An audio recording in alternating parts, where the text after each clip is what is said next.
What is up, everybody? Welcome back to another edition of the Sheehan Show here on Sherdog.com. And today I am looking ahead with my good friend Harry Powell to the top two fights of UFC 284. The other lads have done the preview for the whole card, and we let them talk about that and analyse that and break it down. Myself, I got Harry on today because I want to talk about mostly the technique of especially the top fight, right? We might get like 40 minutes into this show or something, and we haven't much time left for Emmett and Yair. But I want to talk about Islam versus Volkanovski because I think it's such a great fight. And as I said, Harry Powell joining me today from One Man Boot, one of the best up and coming analysts in the sport over at Severe MMA. And we were just talking briefly, Harry, before we get into maybe the analytics and the analysis of it. We're obviously recording this a couple of days before this will come out, but the breakdown of this fight in terms of the talk about it, in terms of people getting excited about how great of a fight it is, even like the promotion for it, I feel like it hasn't been as big as it should be. And I know you were mentioning as well, the two fighters have said that. How can that be? Like, I remember, and it was only a few years ago, like TJ Dillashaw and Cody Garbrandt was a fight that I remember everyone for a good while was like, oh my God, this is a high level technical fight. Maybe that's hard to remember now, kind of where Garbrandt has gone, but you get what I mean. And I'm sure back in the day there were other ones, maybe even Jones and Rampage or Chael and Anderson, in terms of different styles and things meeting. But this one is one that should be talked about for a long time. And you know what's weird to me is that there hasn't been that massive card, many massive cards. And we've had one this year so far, and we're like 34 or 5 days into the year, that there should be more talk about it, should be more excitement about it. And can you tell me, Harry, why that isn't happening? Is it because we have too much MMA and the UFC has overloaded us, or is it because of bad promotion? I think there's three reasons. I think two of the reasons, as I fall out of my chair, I think two of the reasons are based around the UFC. The UFC is in control of their own promotion. Right? The UFC is able to put packages together and to create graphics and to do extra interviews and do extra media and put these guys into positions where people will see them and hear them and look for them.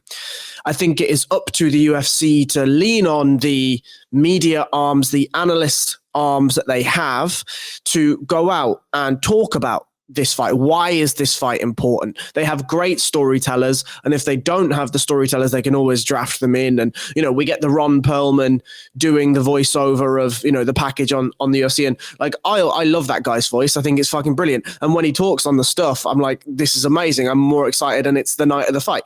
So I think that there is an element with which this falls on the UFC. I think the second part, you've already pointed out that there is so much MMA, and that the UFC are in such a slipstream where every card essentially is exactly the same. You're just changing names and doing whatever, because the reliance on the pay-per-view buys has diminished due to the ESPN deal. We've talked about this ad nauseum. Now we're in a position where, yes, the UFC would like to put on good fights and even great fights, but there's less pressure on them to do so because the financial backing, the financial reliance is less so. I do think, however, there is an element that we can blame the fans here, and that's that at the end of the day, if fans want to be excited, they don't need the UFC to tell them to be excited. Like, if fans, you were talking on a conversation with, and if you haven't listened to that, please go ahead and listen to that. You were talking about how back in the day there were forums and you could go on and you chat to Crooklyn, or you chat to Bisping, or you chat to Tito, or you chat to this person or that person. I can guarantee that those forums would drum up excitement for fights well in advance. And that was completely independent of the UFC. There'd be matches made, fantasy matches made, discussions, technical breakdowns, all of this stuff happening organically in the fan space. And I do think that there seems to be, from what I'm reading online, that there are people like, this is a great fight, why aren't the UFC talking about it? And I'm like, yeah, I hear that, but why the fuck aren't you talking about it? Like you go out, you beat the drum for these guys, because if the UFC isn't doing that, then somebody needs to. right? So I think that we can steelman the case for the UFC that at the end of the day they've got so many shows and they've only got a finite amount of resource in terms of the manpower that they have to actually put out graphics and put out content. And, we can argue against that too. But in the same vein, I think we can steelman the argument that the fans could probably do a little bit more themselves and be independent in the way that they address the sport. You're 100% correct. And the thing about that is, though, like, should the UFC adjust to that? Because we're at a place now where, as you said before, it used to be an organic promotion, that if it was a great fight, we would maybe it wouldn't go beyond the casuals, but the casuals would be talking about it, or sorry, they would go on beyond the hardcores, but the hardcores would be talking about it non-stop all the time. And now it doesn't seem to be that way as much anymore. And like, I wonder if the UFC need to, and Bellator and PFL or whoever, need to do like down your throat promotion for these sort of things. Like, you see it now, and I hate to use the example, but the Jake Paul, Logan Paul, all of that sort of stuff. Like this, I don't know if you saw like Jake or Logan Paul talking about his prime drink. And like he was in the Royal Rumble the other day, and in a video, a fan video came out of someone handing him a can of Prime and him drinking the Prime, and it went viral and all of this. It's like, that's the sort of stuff the UFC probably need to be doing, because those guys, say what you want about them, they're geniuses at marketing and getting people to care about them, whether they love them or hate them or anything like that. And it feels like the UFC kind of have been relying on the three letters for a long time. And that's the thing, last year a lot, I think Bellator, people were giving out about them by their fight, last week was a little bit better again, I think, but maybe that's the thing that the UFC need to adjust to, need to improve. And we can see the issue that the fans aren't like fans before. When I started watching the sport, when I was a fan, as you said, they're going on forums and there is a large base that still do that and all that, which is absolutely no problem. But for everyone else, it's a lot of people going, Joe, I forgot Volkanovski and Islam are fighting next week. What's the crack? Why? And the UFC probably need to cater to that audience. We'll leave that to a side, and we'll get into it and we'll talk about the fight, because I think that is, that's how you get people excited, and that's how I think I'm getting excited for this, going back and watching some of these. I have a lot of different topics I want to talk about in this fight. The first thing I want to talk about here is Makhachev striking, because I don't know if you're the same, because I go back and I watch fighters specifically for their next opponent. So I went back, 6 months ago, 4 months ago, and watched a lot of Makhachev fights, or pieces from fights for a fight against Charles Oliveira, and thought, his striking could cause issues in different areas. I think a lot of people thought maybe on the feet it could be a little bit even, or Oliveira with the power might have a chance, but we looked at it, and I think a lot of people looked at it and goes, someone might have an advantage, but there isn't an obvious one. I went back and looked at it now, and I think the flaws that you see in Makhachev's striking are really stand out when you look at Volkanovski up against it, because that's a man that's without flaw. That is a man that is right up there with one of the greatest fighters we've ever seen all around it. Now, there's other issues, and we'll get to them in a second, why he may not win. But on the striking itself, like, I want to get your opinion on Makhachev's striking. One thing I noticed, and I wonder if you noticed it as well, he seems to be like constantly off balance with his back leg.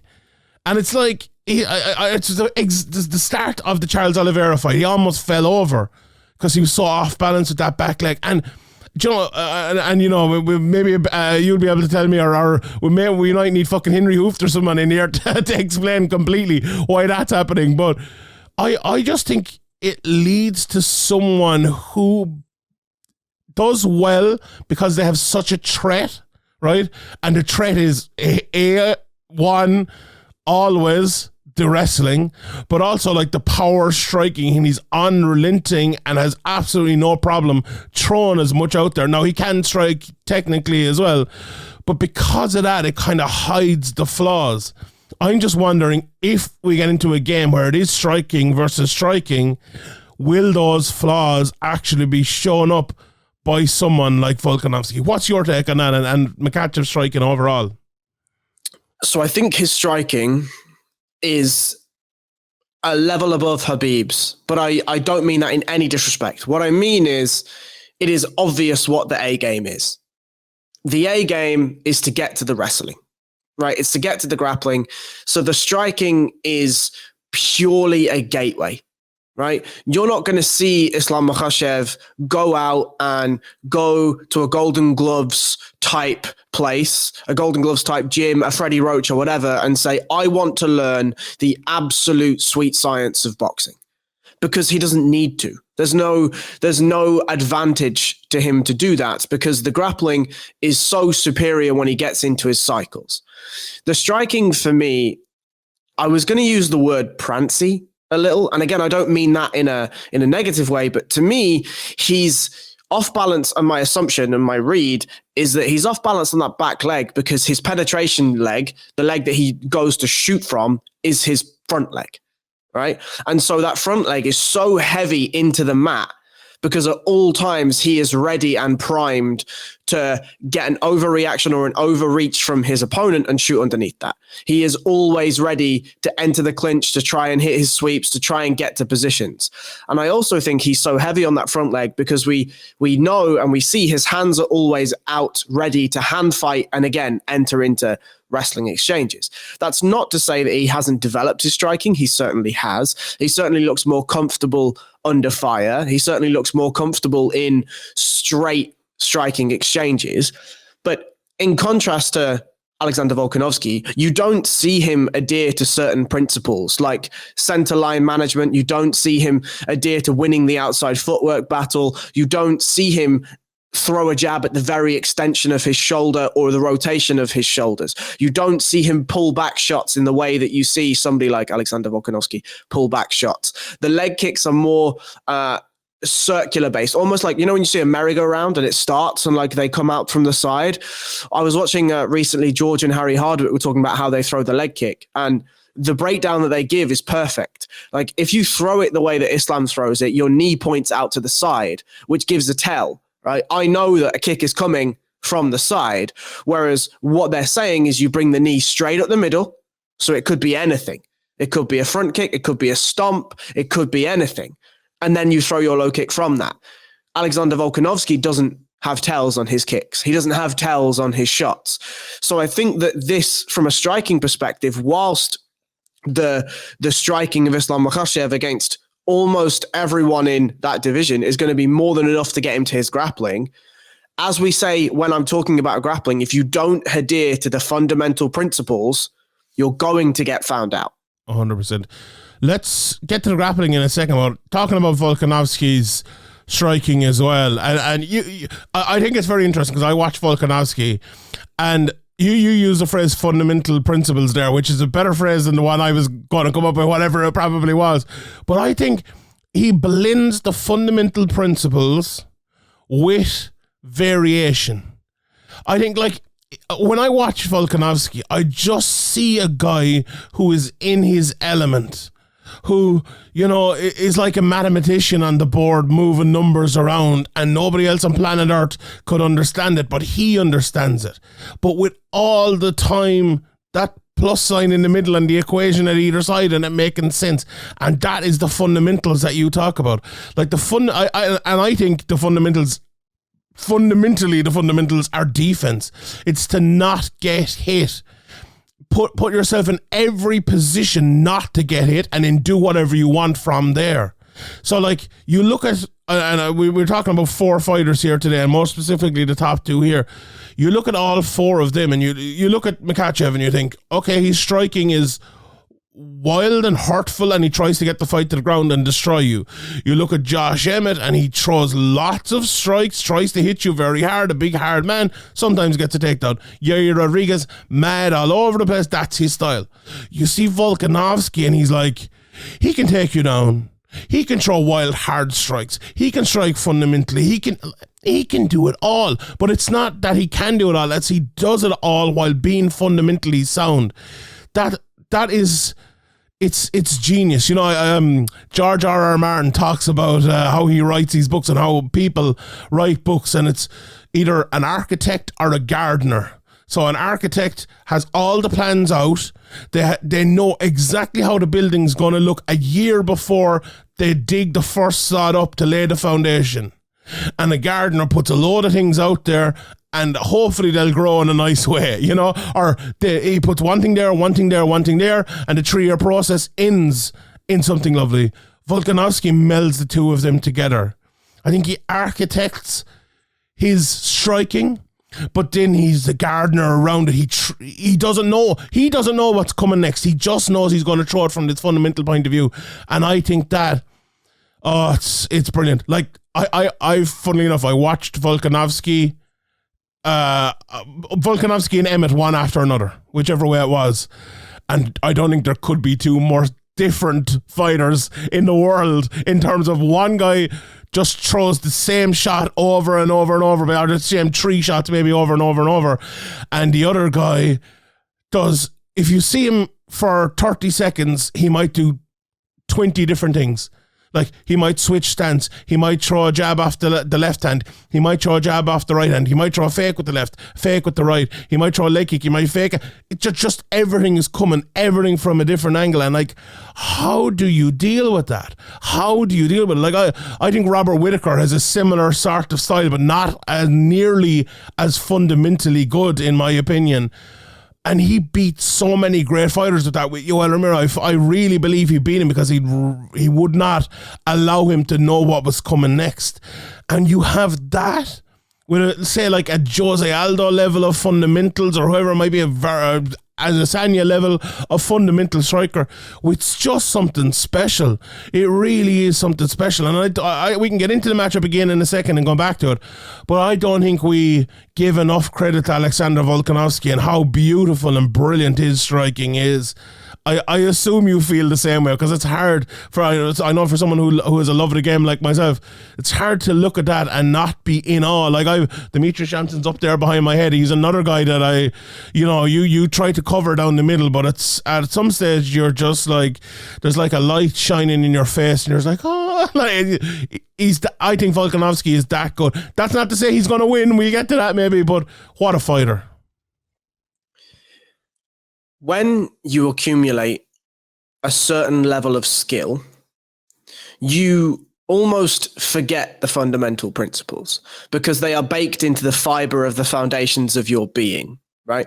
And let's just have a quick run through of what I determine the fundamentals are, right? So the fundamentals are that you close your center line off. So your chin is not immediately available if somebody were to throw a punch down the middle. How do you achieve that? Well, you achieve that by tucking it. You achieve that by moving your head. You achieve that by having a structure in front of your chin, whether it be one or both hands, that allow you to defend that center line. It generally comes, that's why we see fighters fight in a stance, right? In a split stance. You don't see fighters often fight with square hips because your entire chest and your chin is available. Your center line is available. The other thing, as we get slightly up the technical tree, is footwork battles. Whether that be if you're fighting orthodox to orthodox, it's making sure you're winning the outside foot battle to make sure that you're moving away from your opponent's power hand. If you're inside battle, if you're fighting a southpaw orthodox, it's you trying to fight on the outside, trying to win the outside battle to stay away from your partner's power hands. Then it's the traps and the range management and making sure that, as you said, you're always cutting angles that has to force your partner to chase you. And I don't mean chase like wildly running around the octagon. I mean having to reinforce his angle or her angle and change his and her angle, which has to delay the shot. And if you're already an angle or 2 angles ahead of your opponent, that gives you space and time for you to pick the shot that's available. And I think Alexander Volkanovski has reached a level of fundamental excellence that he doesn't think about those things. They just arrive. So where we are now is Volkanovski is in that level of mastery where it's intuitive striking. And what I mean by that is he goes in and we know the staples. He has a great low kick. He has a great jab. He has a great straight right. But everything else just comes when he sees it. He just throws what he sees. And there's an understanding that at any one time, he's going to be in the right place to allow himself the extra split second to see Makhachev, Ortega, Zombie, any of these fighters turn into him or chase him or change their level or change their angle, and whatever's offered is something he will take. The extra layer on top of that, which is the thing that I like the most, is the reads and adjustments. So he will go in and he will throw an array. Whatever it is, he throws his array. It could be he'll throw 3 different feints 3 different times at 3 different angles and at 3 different situational, spatial places around the octagon. And he'll log that and say, okay, well, I reckon he's going to defend this. If I'm trying to set up a right hand, I think he's going to defend it here. I won't bother with that again. I think actually there's a 50% chance here or a 75% chance here. So I'm going to try that. The next round, he'll implement those adjustments, but layer on extra amounts of feints, extra amounts of angles, footwork changes, stance switches, head movements. All of this stuff is intuitive mathematics, as you were saying. There, he's just moving numbers around the board until he can get to the perfect equation that he is looking for. And when he gets there, you're fucked. It doesn't matter. You're fucked because he's got you read. And not only that, the reads have accumulated to you being overwhelmed because you don't know what's coming. And if you do know what's coming, you know that you may not have the technical prowess to even adjust to what he's now found to be your weak spots. That is insanity to watch. I think it's so fascinating because, like, a question I had to pose maybe for both of us was like, how do you stop the Dagestani wrestling? You know, and that's been a question in MMA for a long time, especially with guys like Islam and Khabib who've been at the top level. But you just explained there how you do it, because if he does all of that and he can do all of that, he will win. And he won't give Makhachev the opportunity to get his wrestling going, right? I think, and I said it for a long time, back in Khabib's days as well, it's going to take someone like that.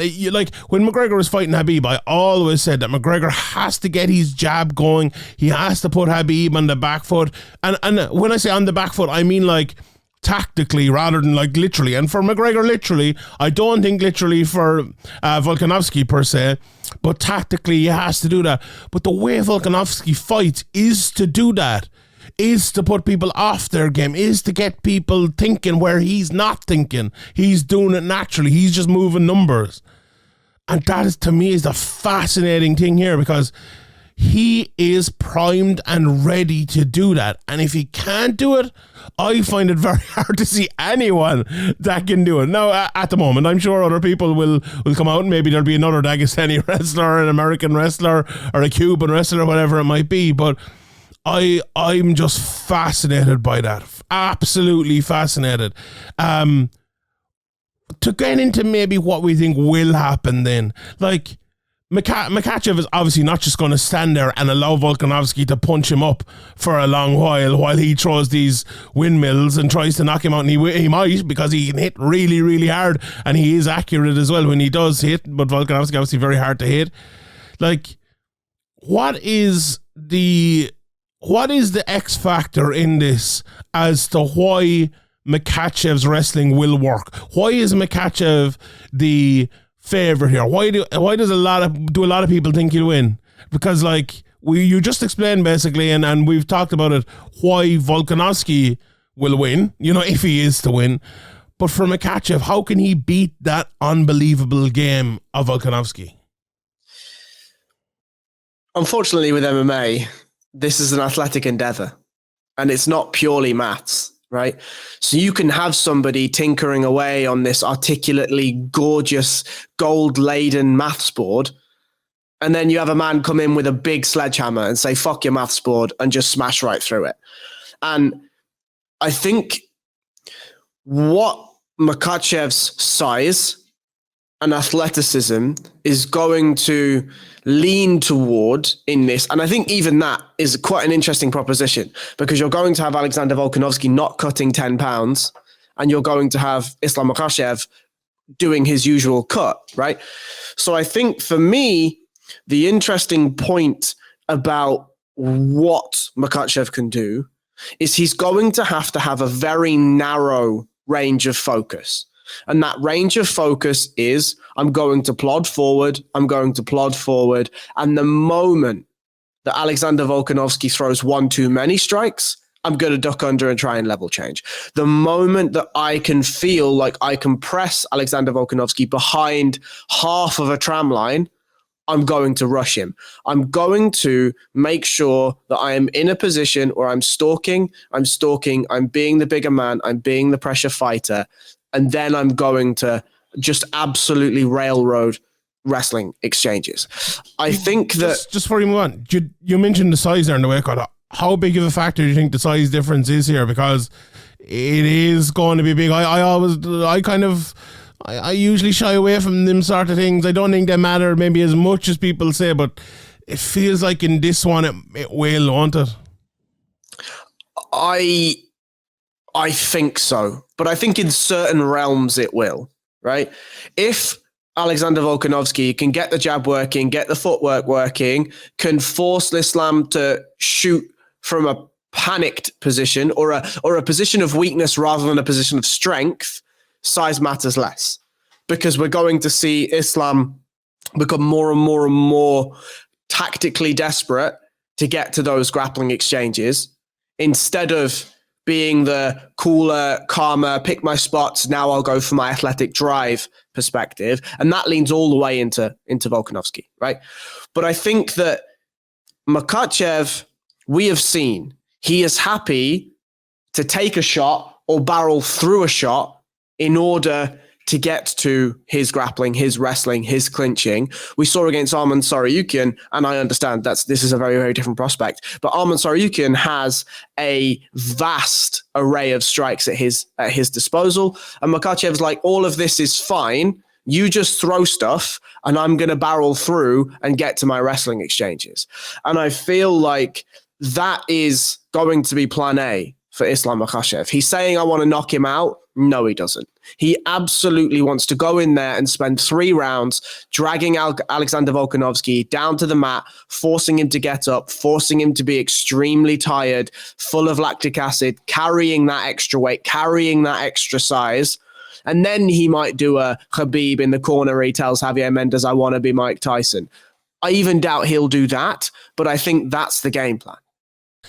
I don't actually really want to get into even the predictions. Maybe we'll even just leave that, because I actually don't really care.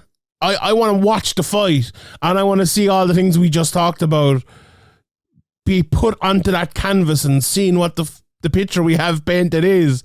And sometimes we get away from that in MMA because, we have to give a pick, or we have to give our prediction and things like that, which is grand, and I do that every week, so I'm not above that or anything. But at times as well, I just want to, this is a beautiful fight, and I just said I want to admire the beauty of this fight while talking about it a bit before. But it's to me, it's so fascinating. I think a few integers maybe we didn't talk about, and we will move on to the Emmett versus Yair fight here in a second. But so 2 things I noticed about Volkanovski going back watching him, right? One, most importantly, I think, is he actually looked a bit drawn out in these last couple of fights, I thought, getting down to 145. And Anik even mentioned it on the commentary. And it's usually when John Anik or any commentator says something like this, they've heard something. It's like he did the weight cut just right this time, or something to those effects, which would suggest that that's been a bit of an issue. That's been a bit of trouble. And, he's not the biggest guy in the world or anything like that. But I just wonder if that 10 pounds will actually be a good thing for him, rather than, as you said, adding a bit of weight. We've seen that before, and it has been an issue, but it might help him, right? That's one thing. The second part as well, and we might lose this in all the little intricacies of the fundamentals. I think Volkanovski fights really well against taller guys because he fights so long. And against bigger guys, he's able to keep them away so well. And when I mean he fights so long, when he does throw that jab, and when he does let the jab out there, I think he's really good at keeping guys at that distance. So with that and all the things we just spoke about, the little intricacies, it's a fight that really you look at and go, okay, this is a smaller guy against the best wrestler in the division, a small striker against the best wrestler in the division. Does he have much of a chance? I just think there's so many integers that suggest he does because of all those things. Whether it is the weight cut taken away, okay, this maybe the size versus the weight cut, maybe the wrestling versus the striking, but then you have the lint versus his ability to get inside, having never fought anyone as good as him. Go on, you take it away. He's longer than Islam Makhachev. He has a 1 inch reach advantage. No, that's interesting. And he fights way longer than that, doesn't he? Right. Mm-hmm. I think the 2 points I'd like to make that are just the most interesting to me is, yes, okay, Makhachev is 4 inches taller or whatever he is, and that's fine. But 4 inches of height is negated by the way Alexander Volkanovski fights, right? And we've talked about this. I think the other thing we should just mention, because we spoke so glowingly about Alexander Volkanovski striking, is to speak just as glowingly about Islam Makhachev's grappling, right? And that's just to say that when this man, and if this man gets a hold of Alexander Volkanovski, you can have Craig Jones in your camp, and that's fine and wonderful. Craig Jones is a submission specialist, but we also have to remember that much of his jiu-jitsu he was playing from guard and looking for leg attacks. Now he's a world-class grappler, world-class, as you would call him, a jiu-jitsu player, but this is MMA, and that's an extremely different thing.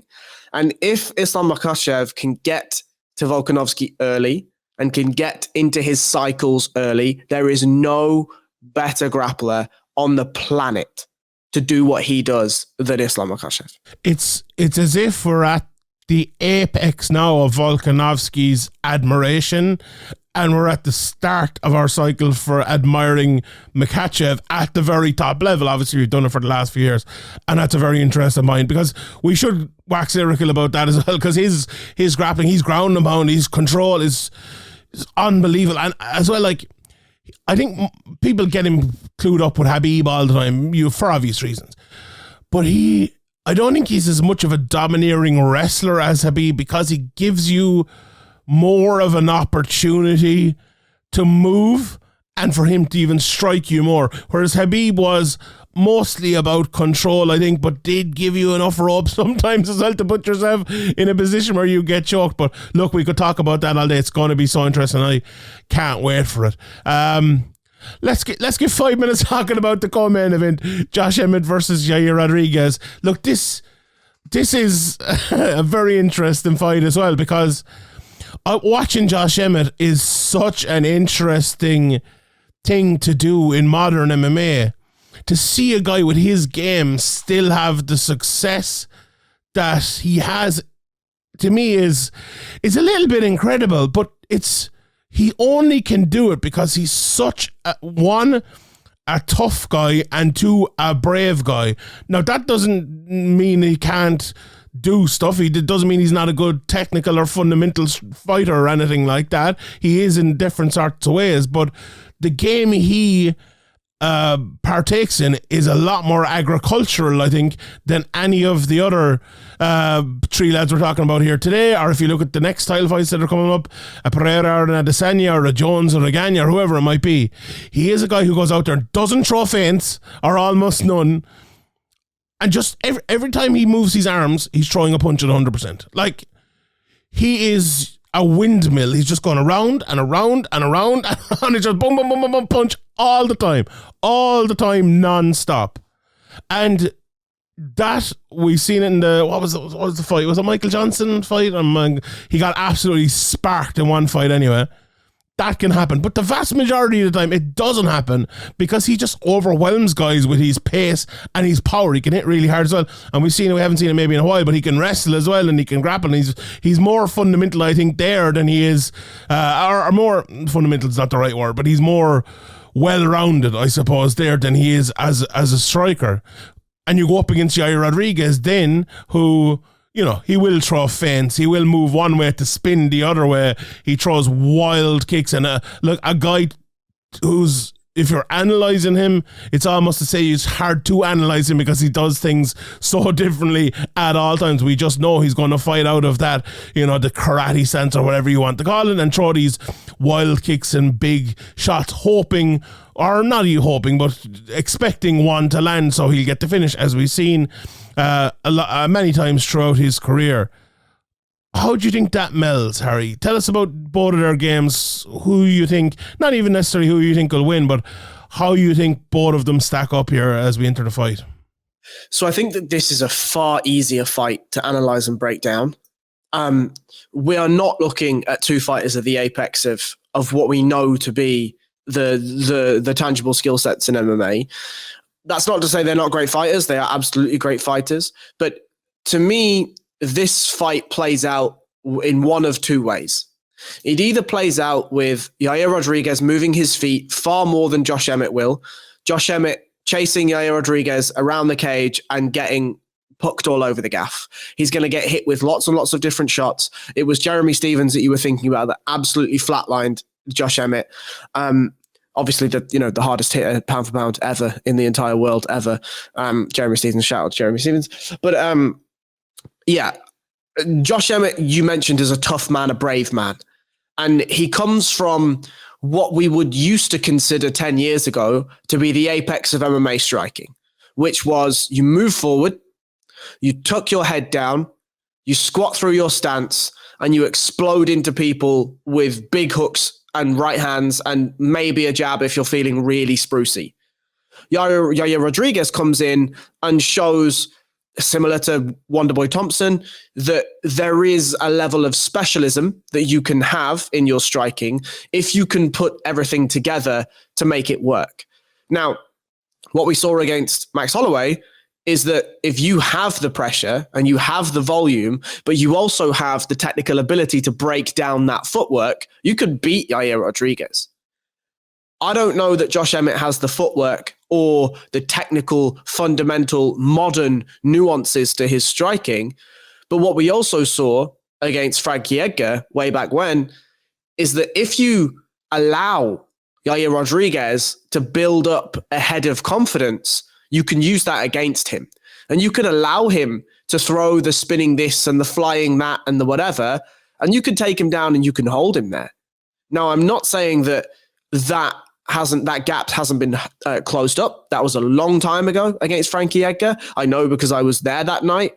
And it's something that to me is still a flaw in the system that Yair Rodriguez fights with. Like, again, I'm just going to slightly compare to Alexander Volkanovski. You don't see Alexander Volkanovski take 2 feet off the floor ever. Why? Because if you're grounded to the floor with 1 foot, you can defend a takedown. If you're seeing both feet off the floor, if somebody catches a hip or slightly off balances you midair, you're going crashing to the mat. And then you've got big, scramble, explosive energy needing to be used to get you back to your feet, or at least not in a dominant position for your opponent. And so if Josh Emmett is able to pressure Yair Rodriguez, get a couple of takedowns, use his style against him, I think he will have success. If not, I fear that the Yair Rodriguez footwork, the unorthodoxy, the overwhelming approach that he comes with is going to prove dividends. But just finally, I think damage is going to be a big thing here. And Josh Emmett has taken a fuck ton of damage in the last couple of fights. And that is a worry for me. It is. That's a worry on Josh Emmett's side. The worry on Yair Rodriguez's side, and just looking at his record here, you mentioned the Frankie Edgar fight, right? So in 3 months, the Frankie Edgar fight will be 6 years ago. Since then, he beat the Korean Zombie with that unbelievable fight of the year. He did no contest. That he was losing, indeed. No contest against Jeremy Stephens, then came back and won a unanimous decision against Jeremy Stephens.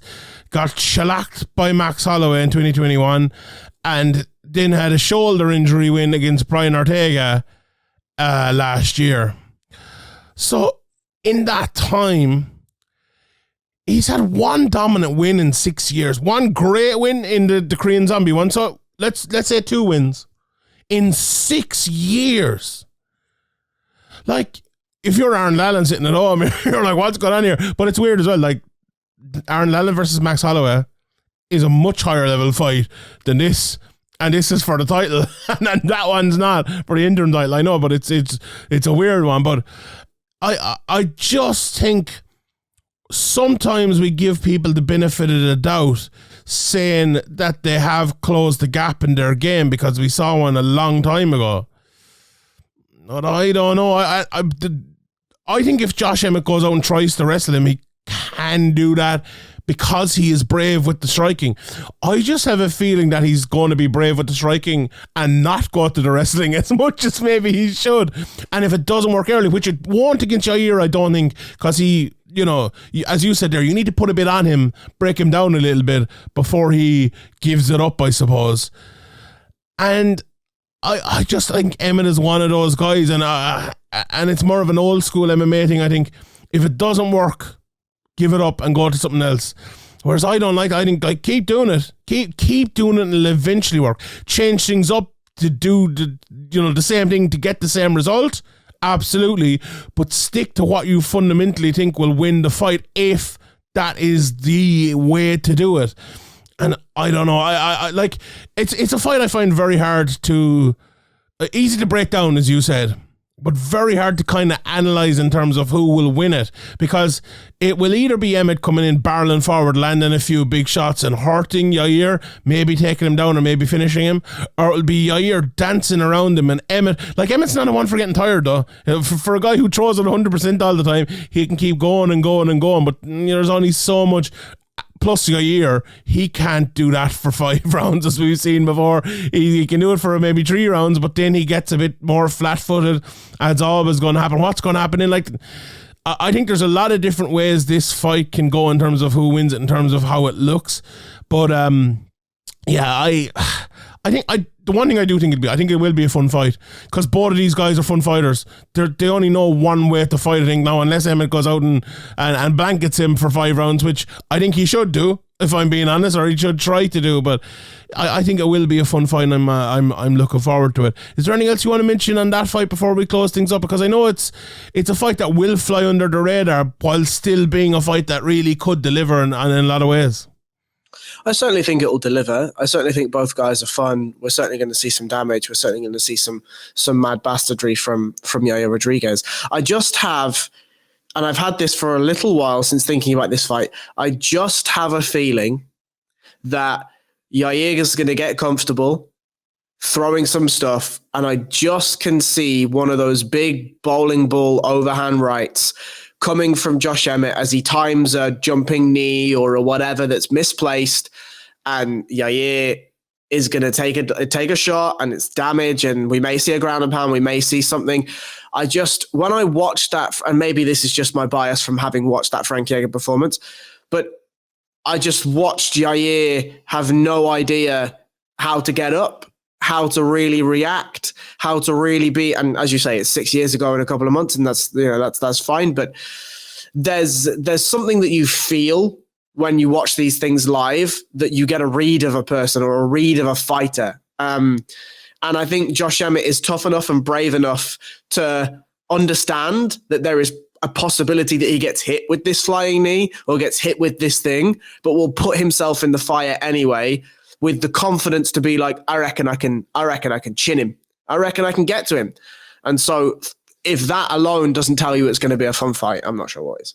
That's a good way to break it down, Harry. Thank you very much for joining me. I'm looking forward to these 2 fights more than I have been in a while, and hopefully we should be given a percentage here now of the pay-per-views from the UFC after doing this, getting people excited for this, and I can't wait, and I hope everyone listening is looking forward to it too. We will leave it at that. Harry, thank you very much for joining me. If you haven't followed him yet, please do. BJJ_Harry Powell over on Twitter. Check out all his stuff on Severe MMA. My name is Sheehan for Sherdog.com, and we'll see you all next time.